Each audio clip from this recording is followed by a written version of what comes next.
First at 5.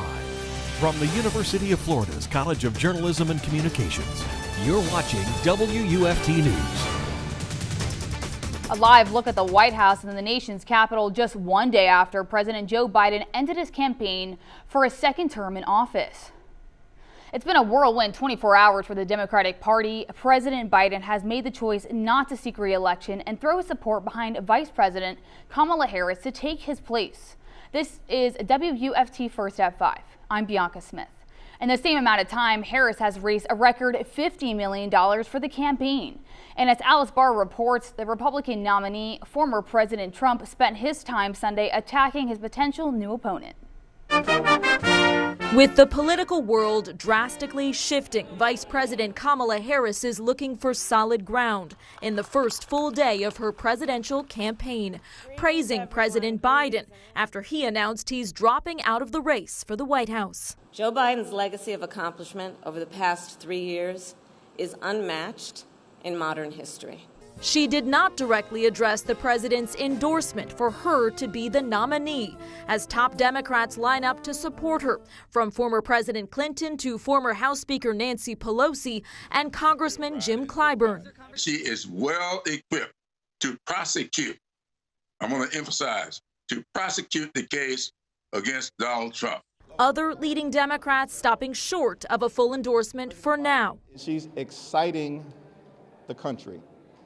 And so I'm looking forward to sitting down with her. The 59-year-old former prosecutor, California Attorney General, U.S. Senator, and first female vice president, meeting today with campaign staff after promising to earn and win the nomination. I don't think that her performance as VP has been notable. And being the first black woman president, potentially, it was just very exciting for me. The Trump campaign forced to change gears with President Biden's age and mental acuity off the table, now tying Vice President Harris to what they see as the administration's weaknesses, especially border security.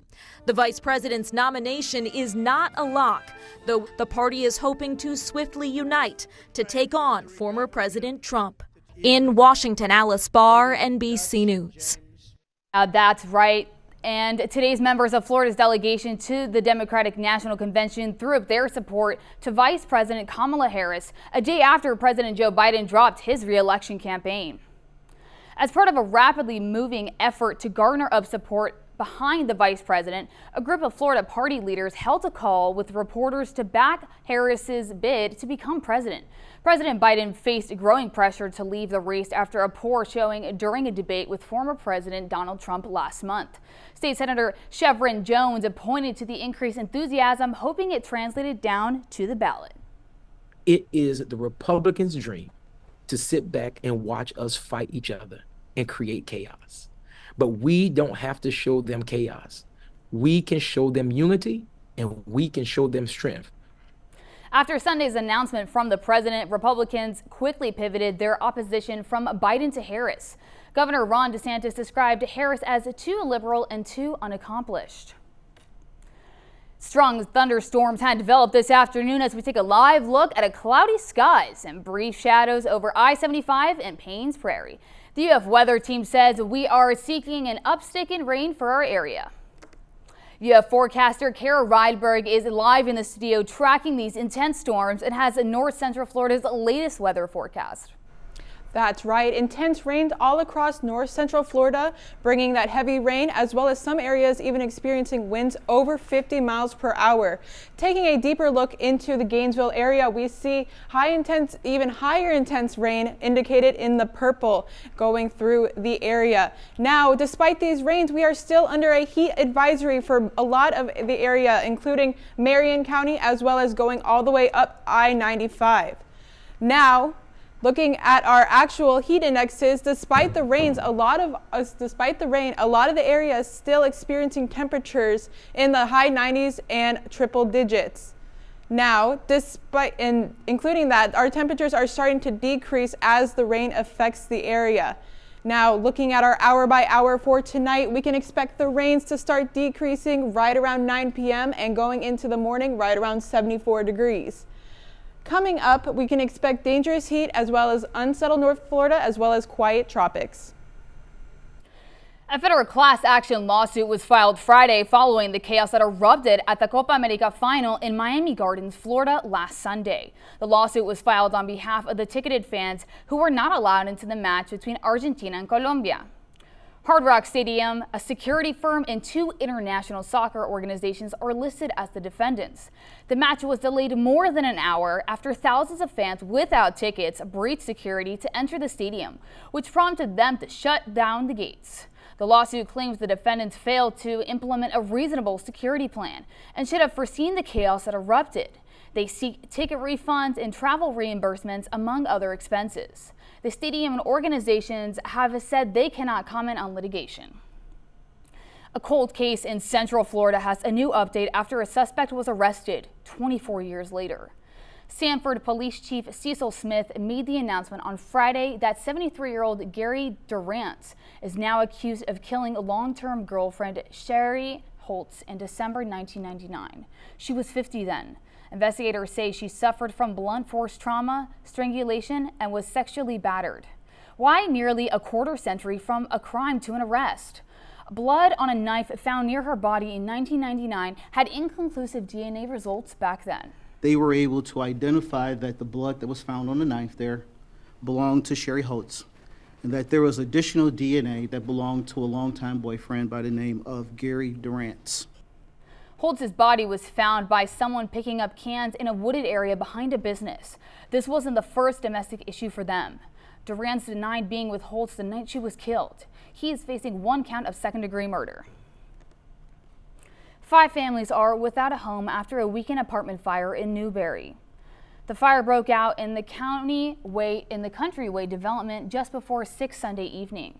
La Leche County Fire Rescue were among the first responders on the scene. When they arrived, they found smoke and fire coming from the roof of the building. Crews say the flames were quickly controlled, but the 5 units still suffered major damages. Callers reported it had just stormed and lightning struck the roof, but crews are still working to determine the cause. School leaders in Alachua County are urging parents to register their kids now for upcoming school year. The advice is aimed at families of students who are going to enter the county for the first time or moved into a new school zone within the district. ACPS says that parents and guardians often wait until the day before or just right after school starts to register their kids. District leaders say that the summer is the best time to register because staff has more time to help out family who needs assistance and wait times are a lot shorter. Other disadvantages of late registration include delays in starting classes and fewer course options, particularly in middle and high school. Coming up when First Step 5 returns, Secret Service in the hot seat. Congress grilled the agency's director over President Trump's assassination attempt. Details on the growing calls for the leader to resign. Plus, extreme heat and pregnancy scares. The steps doctors urge pregnant women to take when the temperatures get too hot.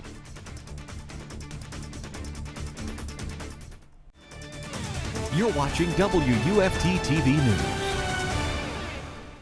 The head of the Secret Service faced tough questions from Congress this morning, more than 1 week after the assassination attempt on former President Trump.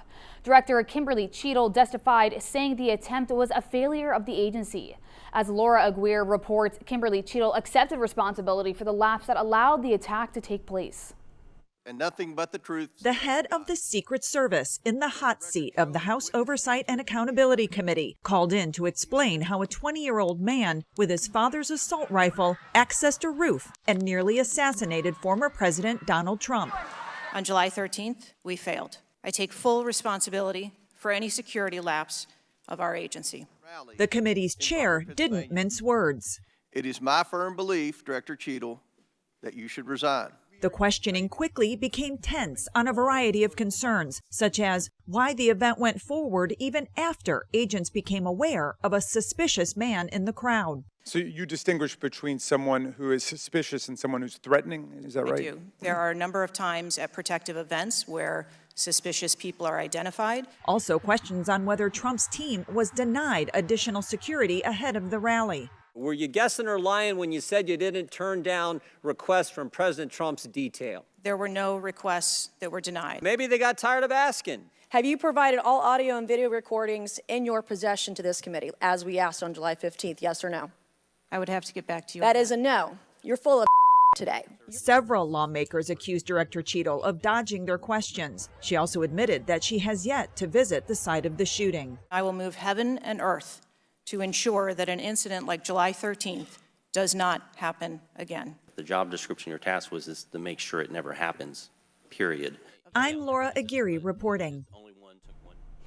During this time of extreme heat, doctors and other health advocates are urging pregnant women to be careful while they're out in the sun. Exposure to high temperatures can not only harm them, but it can also lead to complications with the pregnancy. Doctors with the Cleveland Clinic say pregnant women are at an increased risk of heat exhaustion and heat stroke due to the fact that there's a lot of changes that causes differences in blood flow and in their bodies.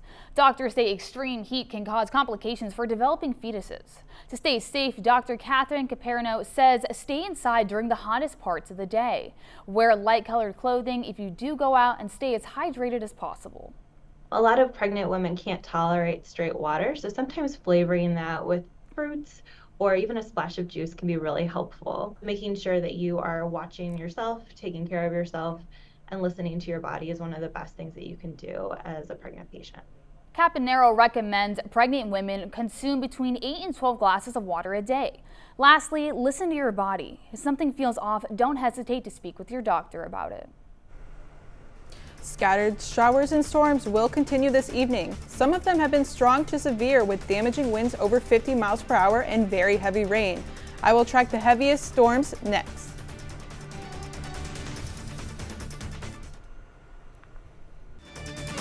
You're watching WUFT-TV News. Welcome back. Storms and showers have been the story for much of Florida today. Looking into north central Florida, we can still see that high intensity rainfall as well as some severe storms still in the area as of right now. Zooming just a little bit closer into Gainesville, we see those really heavy storms starting to push off to the northeast. But now looking at for tonight, we can see scattered storms being much of the story going into 11 p.m. where we can expect a warm and humid evening. Now looking at Century Tower right now, we can see storms again pushing off to the east. Right now our winds are at 6 miles per hour with our temperature at 76 degrees. Right across the area we see again the temperatures all across around high 70s and low 80s, except for down here in Daytona where it's currently 89 degrees. Comparing that to our top feels like temperature for the day, we see all of the digits on the board right now in the triple digits. Really hot one today. These triple digits have triggered a heat advisory for many counties across north central Florida, including Marion County as well as up I-95 on the east coast. Now again, these storms are being pushed by this moisture coming from the Atlantic Ocean. Now for our future track, we can see storms still continuing on right around 6 p.m., dissipating right around 10 p.m., maybe a few over Alachua County, and then coming back again, starting to creep up right around 11 a.m., 1 p.m. again, storms ramping up, and 7 p.m., much of the same story today all across the area. Now looking at our tropical satellite, we see not much is going on in the Atlantic right now. This is actually due to the Saharan dust. The Saharan dust brings slightly drier air across the area, which can suppress tropical development. Now taking a look at our weekend, we can see temperatures right around the low 70s going into the low 90s throughout both days and both a wet weekend. Looking at our 7-day outlook, we can see temperatures above average throughout the week, mid 90s, and the chance of rain being pretty consistent again across the week, high 70s and 80s. Coming up with sports, former Gator track star Christian Taylor is ending his career where it all began at the University of Florida. We spoke to Olympian about his legacy and the athletes taking over heading into this year's Olympic Games. You're watching WUFT-TV News. Welcome to sports. I'm Jordyn Banks. As we get closer to the start of this year's Summer Olympics, one former Gator Olympian made his final leap at the Holloway Pro Classic meet over the weekend. WFTV Sports' Ben McLeish spoke with Christian Taylor about retiring and what Gator Nation means to him.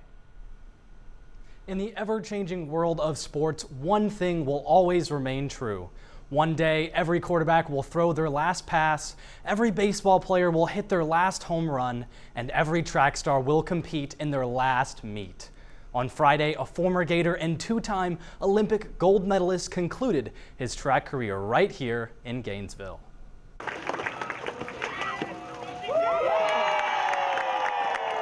Surrounded by friends, family, and mentors, Christian Taylor took the final leap of his professional career at the Holloway Pro Classic Friday. He won gold medals in the triple jump at the 2012 and 2016 Olympics, but before he captured the gold for the United States, he was a Florida Gator. Taylor said having his last meet at his alma mater was a perfect way to end his career. I am a proud Florida Gator through and through. I bleed orange and blue, and so to start my career here in 2009, to end it here, it's just surreal. Taylor is one of many Gator track athletes to have a storied professional career. He said he is honored to pass on the reins to Florida's upcoming stars. It's just been such a special journey, and now I hand off the baton to Grant and to Grace and to the extraordinary, to Jasmine, the extraordinary athletes that this program is producing. I'm just so proud of what this team is doing, from national champions to conference champions. I'm just so proud to be a Florida Gator, and this was the best closing I could have hoped for. During his career, Taylor said the next generation of athletes motivated him to be better. Now he is excited to officially retire and watch the world's budding stars compete. I believe that it's changing of the guards now, and these young guys are going to show up and show out. Although Taylor's career has come to a close, his legacy at Florida will never be forgotten. In addition to winning 2 gold medals at the Olympics, Taylor is a 4-time world champion and holds the second best triple jump distance of all time. Congratulations on an incredible career. Live in the newsroom, Ben McLeish, WUFT Sports. From one Olympian to another, NBA star LeBron James will carry Team USA's flag during the opening ceremonies in Paris. James becomes the 3rd basketball player and the 1st men's player to carry the U.S. flag at the start of the Olympics. In a statement, James said he's proud to be part of this important moment that can bring the world together. This will be James' 4th Olympic appearance. The opening ceremony is Friday, July 26th. One final note, the Tampa Bay Rays play the New York Yankees today, ending their 4-game series with a losing score of 9-1. The Rays begin their 3-game series against the Toronto Blue Jays tomorrow. First pitch is at 7:07. Well, that's awesome, but you know, I'm very excited to tell you guys, Dave's Hot Chicken is coming to Gainesville. Everybody give it up. Woo! Are you gonna go with me? No. Are you gonna go with me? I'll go with you. Okay, Yeah, well, don't let's go worry. to the weather. My heart is broken. It's going to be a hot week this week, mid-90s throughout the week, as well as large chances of storms throughout the week. Again, 70s to 80s every single day this week. Well, thank you guys so much for tuning in. You can check us out on WUFT.org and have a good night.